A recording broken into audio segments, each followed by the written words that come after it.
এখন এই মাসিহুদ দাজ্জাল এবং এর অনুসারীদের জন্য সবচেয়ে বড় বাধা হচ্ছে এই মুসলিম উম্মার তরুণ প্রজন্ম। কারণ তরুণ প্রজন্ম চাইলে, তরুণ প্রজন্ম যদি একবার গর্জে ওঠে মুসলিমদের, ইনশাআল্লাহ তাআলা তারা সকল বাতিলের ভিত্তি গুঁড়িয়ে দিতে পারে ইনশাআল্লাহ।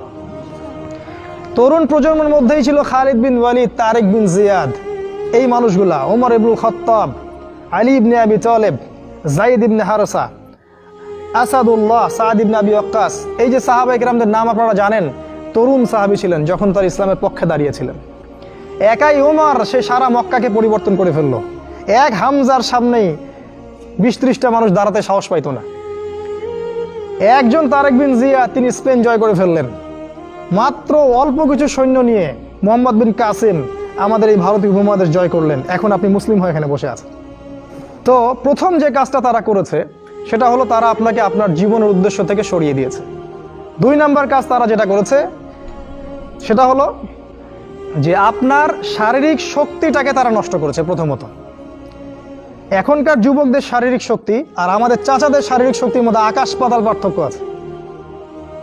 এখানকার কোনো চাচার সাথে লড়াই করার ক্ষমতা তোমাদের নাই। তোমরা 3 জন মিলে একজন চাচার সাথে পারবা না ইনশাআল্লাহ, আমি বিশ্বাস করি এটা। তুমি এখনো আমার সাথে পারবা না। আগেকার মানুষদের যে শক্তি, ফিজিক্যাল স্ট্রেংথ, এটা তোমাদের মধ্যে নাই। তোমরা কি বুঝতে পারো? এটা ওরা করেছে। কিভাবে জানো? তোমাদের জীবনযাত্রার রুটিনটা তারা চেঞ্জ করে দিয়েছে। তোমরা এখন ঘুমাও 12টা, 1টা, 2টা, 3টায়, আর ওঠো ওই যে 10টা, 11টা, 12টায়। তোমরা আর রাসূলের সুন্নাহ অনুযায়ী চলো না।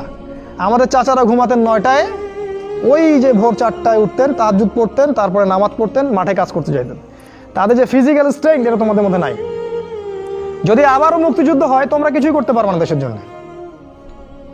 ওটা পেঁচার পরে লাভ নাই যে সোনার প্রজন্ম তৈরি করতেছে, এগুলো বোগাস কথাবার্তা। বিশ্বাস না হয় একটা মাঠে 10 পাক রাউন্ড দেওয়ান না সবাইকে। একটা মাঠে নিয়ে যান, 10 পাক দৌড়াতে লাগায় দেন, দেখেন কয়জন দৌড়াতে পারে। তোমাদের শারীরিক শক্তি ওরা নষ্ট করে দিয়েছে। এটা একটা, তোমাদের রুটিনটা ওরা চেঞ্জ করেছে। তোমাদের হাতে ধরিয়ে দিয়েছে smartphone, laptop, internet, facebooking, youtubing, সারা দিন সারা রাত ওই মোবাইলের পিছনেই বসে আছে।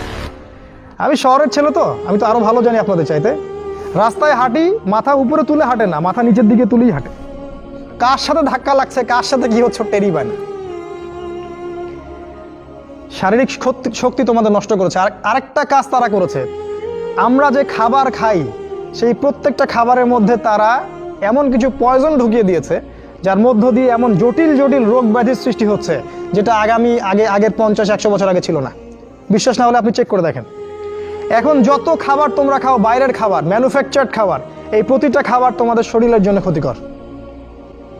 যা খাচ্ছ বাইরের ম্যানুফ্যাকচার্ড, এই যে ড্রিঙ্কসগুলো খাচ্ছ, এই যে ফুডগুলো খাচ্ছ, ফাস্ট ফুড খাচ্ছ, এই যে হোটেলগুলোতে খাচ্ছ, হাইজেনিক কোনো খাবারই তোমরা খাচ্ছ না।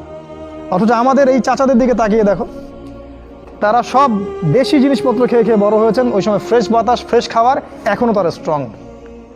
আর তোমার এই 30 বছর বয়সে, আমার এই 30-25 বছর বয়সে আমরা ওটা করতে পারছি না। এটা এমনি এমনি হয়নি, এটা ওদের চক্রান্ত ছিল যাতে করে মুসলিম উম্মার তরুণ প্রজন্মকে তারা ধ্বংস করতে পারে। মুসলিম উম্মার তরুণ প্রজন্ম সেই জাজবা রাখে না। 1 নাম্বার তোমাদের জীবনের উদ্দেশ্য থেকে সরিয়েছে, 2 নাম্বার তোমাদের খাবারের অভ্যাস চেঞ্জ করেছে, 3 নাম্বার তোমাদের এই শারীরিক সক্ষমতা নষ্ট করেছে, 4 নাম্বার তোমাদের শিক্ষা ব্যবস্থাকে সে ধ্বংস করেছে। কথাটা ভালো করে শোনো, তোমাদের শিক্ষা ব্যবস্থাকে তারা ধ্বংস করেছে। কিভাবে? তুমি 25 বছর এই সেকুলার লাইনে পড়াশোনা করবা, 25টা সূরা তুমি শিখতে পারবা না, ইম্পসিবল। তুমি 25 বছর এদিকে পড়াশোনা করেছো, কিন্তু 25টা হাদিস তোমার জানা নাই, 25 জন সাহাবীর নাম তুমি বলতে পারবে না। তুমি রাসূলুল্লাহ সাল্লাল্লাহু আলাইহি ওয়াসাল্লামের জীবনী কখনো পড়ে দেখো নাই, ছুঁয়েও দেখো নাই, তার স্ত্রীদের নাম তোমার জানা নাই, 10 জন জান্নাতি সুসংবাদপ্রাপ্ত সাহাবীর নাম তোমার জানা নাই। কিন্তু তুমি এদিকে science, arts, commerce, physics, chemistry, biology, হাবি জাবি সব পড়ে শেষ করেছো, ইসলামের বেসিক নলেজ তুমি অর্জন করো নাই। এটা ওদের চক্রান্ত ছিল, শিক্ষা ব্যবস্থা দিয়ে তোমাদেরকে ইসলাম থেকে সরিয়ে দেয়া, এবং তারা সেখানে 100% সফল। এগুলো নিয়ে কথা বলার সময় যেহেতু আমাদের নাই, আমরা যেহেতু আমাদের ওই যে হাত বাঁধা আমিন টামিন এইসব নিয়ে আমরা যে মারামারি কাটাকাটির মধ্যে আছি, এটাই হচ্ছে আমাদের বড় জিহাদ আমাদের, তাই না? এই জায়গায় কাজ করা উচিত ছিল। পক্ষান্তরে যারা মাদ্রাসায় পড়ছি আমরা, অত্যন্ত দুঃখজনক যে মাদ্রাসায় পড়ার পরেও আমরা সাম্প্রদায়িক হয়ে যাচ্ছি কেন জানি।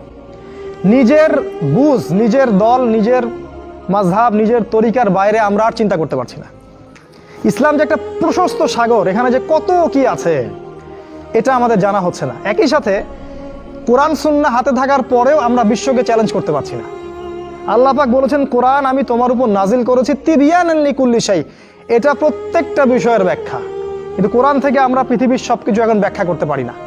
কোরআন দিয়ে আমরা অর্থনীতি ব্যাখ্যা করতে পারি না, আমরা রাজনীতি ব্যাখ্যা করতে পারি না, আমরা শেষ জামানাকে ব্যাখ্যা করতে পারি না। কিন্তু কোরআন আমাদের হাতে আছে, ঘরে আছে। মাদ্রাসায় পড়ছি, কিন্তু মাদ্রাসায় পড়ে ইংরেজি জানছি না, আইসিটি জানছি না, বিশ্ব সম্পর্কে জানছি না, অর্থনীতি জানছি না, এমনকি ইসলামের ইতিহাসও জানছি না। তাহলে এখানেও কিছু সমস্যা থেকে গেছে। এটা দ্বিমুখী শিক্ষা ব্যবস্থা চলছে, এটার একমুখীকরণ প্রয়োজন ছিল, যেটা হয়নি বিগত 50, 60, 70 বছরে। আর আগামী তো অল্প সময় বাকি আছে, এখন এটার জন্য আর চেষ্টা করেও কোনো লাভ হবে আমার মনে হয় না। আল্লাহু আ'লাম বিসওয়াব। এটা 4 নাম্বার কাজ তারা করেছে, এডুকেশন সিস্টেমকে দিয়ে তোমাদের ভিতরটাকে ধ্বংস করে দিয়েছে। 5 নাম্বার, তারা তোমাদেরকে দুনিয়ার মোহে ব্যস্ত রেখেছে। 5 নাম্বার, দুনিয়াটাকে এত সুশোভিত করে তোমাদের সামনে তুলে ধরেছে, মনে হচ্ছে এই দুনিয়াই সবকিছু।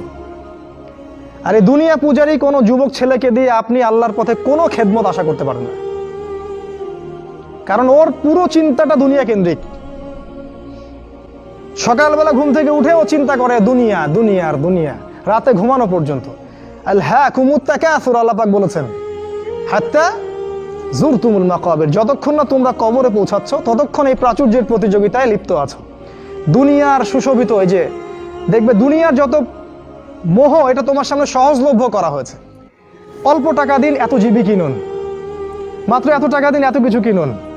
ফোন করছে মেয়ে, আপনার রিসিভ করছে, মানে নারী, এই যে অনলাইন, এই যে ইন্টারনেট, পর্নোগ্রাফি, ব্লু ফিল্ম, হারাম অ্যাফেয়ার্স, এই যে বয়ফ্রেন্ড গার্লফ্রেন্ড, এগুলোকে আপনার সামনে এত সহজলভ্য করে দিয়েছে যে একটা যুবক ছেলে চাইলেই জেনা করতে পারে। তুমি যদি চাও এখনই জেনা করতে পারবে, কেউ তোমাকে বাধা দিবে না। তোমার সামনে জেনাকে এত সহজ করা হয়েছে, তুমি চাইলে এখনই মদ খেতে পারবে, কেউ তোমাকে বাধা দিবে না। আর মদের তো লাইসেন্স দেয়া আছে আমাদের দেশে, পতিতালয়গুলোর লাইসেন্সও দেয়া আছে, কেউ তোমাকে বাধা দিবে না। এটা এত সহজ কেন করে দেয়া হলো? অথচ মদ যদি উমর রাদিয়াল্লাহু আনহুর সময় কেউ পান করত, তাকে 80টা বেত্রাঘাত করা হতো। কেউ যদি জিনা করতো ওই সময়, তাহলে প্রকাশ্যে ওকে 100টা বেত্রাঘাত করা হতো। কোনো বিবাহিত ব্যক্তি যদি জিনা করত, তাকে রজম করে হত্যা করা হতো। কেউ যদি কোনো ব্যক্তিকে অন্যায়ভাবে হত্যা করত, তাকেও কেসাস করা হতো, হত্যা করা হতো। এগুলো তুমি আর দেখবে না। এখন তুমি দেখবে সমস্ত পাপ সহজলভ্য হয়ে গেছে।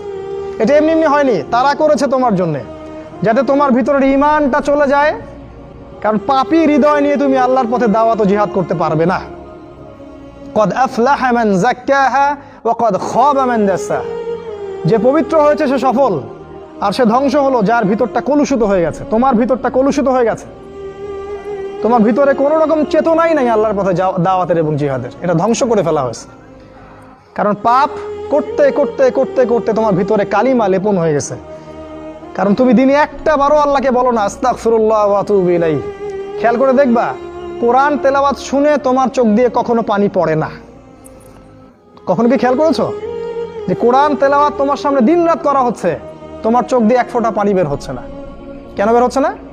কারণ তোমার ভিতরে সেই পরিশুদ্ধ হৃদয়টা নাই, তাসকিয়া নূরটা নাই, পাপ দিয়ে ভর্তি হয়ে গেছে।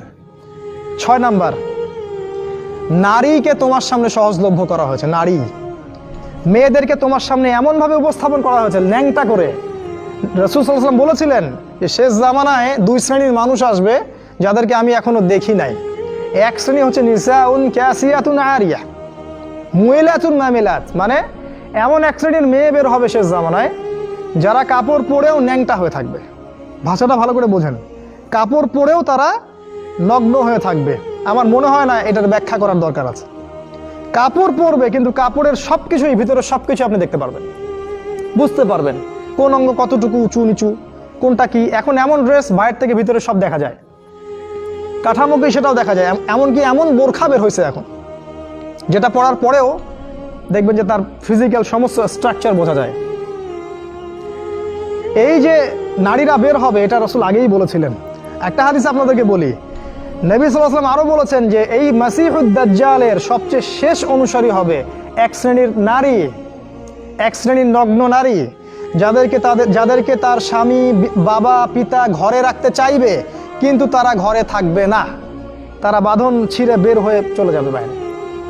আবার বুঝাই, শেষ জামানায় মাসিহুদ দাজ্জালের অনুসারী হবে এক শ্রেণীর নারী, যাদেরকে তাদের পিতা, স্বামী, ভাই ঘরে রাখতে চাইবে, তারা ঘরে থাকবে না। আপনি কি বুঝতে পারছেন তারা কারা?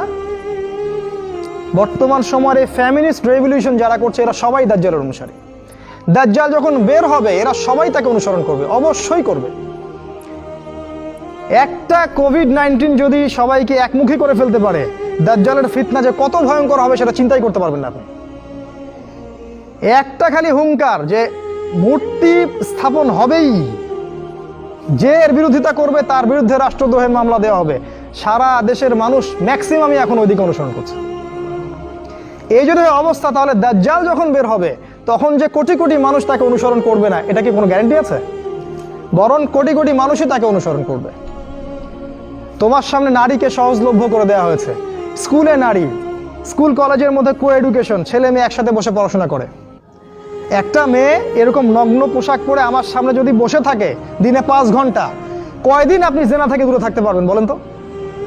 আজকে আপনি দেখা করবেন, কালকে নোট নেবেন, তারপরে দেখা সাক্ষাৎ হবে, কফি খাবেন, এক পর্যায়ে ঘুরতে যাবেন, ডেটে যাবেন, আস্তে আস্তে আস্তে আস্তে তার সাথে আপনি জেনায় লিপ্ত হয়ে যাবেন।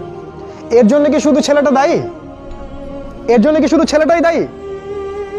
এই মেয়েটাও দায়ী, এই মেয়ের পরিবারও দায়ী, এই ছেলের পরিবারও দায়ী।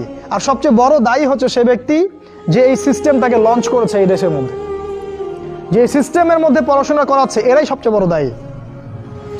সূরা নূরের একটা আয়াত আছে না, যে যারা মুমিনদের সমাজের মধ্যে এই অশ্লীলতা ছড়ায়, তারা যেন সতর্ক হয়ে যায়, আল্লাহর পক্ষ থেকে ভয়ঙ্কর আযাব তাদের উপর আসবে। তোমরা পড়াশোনা করবা, তোমাদের সামনে মেয়েদেরকে ছেড়ে দেওয়া হয়েছে, কলেজে যাবা তখন তো আরো অবস্থা খারাপ, ফ্রি মিক্সিং, যা ইচ্ছা তাই করতে পারবা তোমরা। আর সামনের দিনগুলোতে দেখবা লিভ টুগেদারকে জায়েজ করে দেওয়া হবে, এটাও হবে, এটাও দেখার বাকি থাকবে না। অন্য দেশগুলোর মতো দেখবা ছেলে মেয়ে একসাথে থাকতে পারবে, বিয়ের দরকার হবে না, এটাও হবে সামনে। মেয়েকে সহজলভ্য করে দেওয়া হবে, চাইলেই তুমি জেনা করতে পারবে। এগুলো এমনি এমনি হয়নি, ওরা প্ল্যান করে এটা করেছে যাতে তোমার ভিতরের ইমানি তেজটা নষ্ট হয়ে যায়। যার ইমানের তেজ থাকবে না, ধ্বংস হয়ে যাবে সে।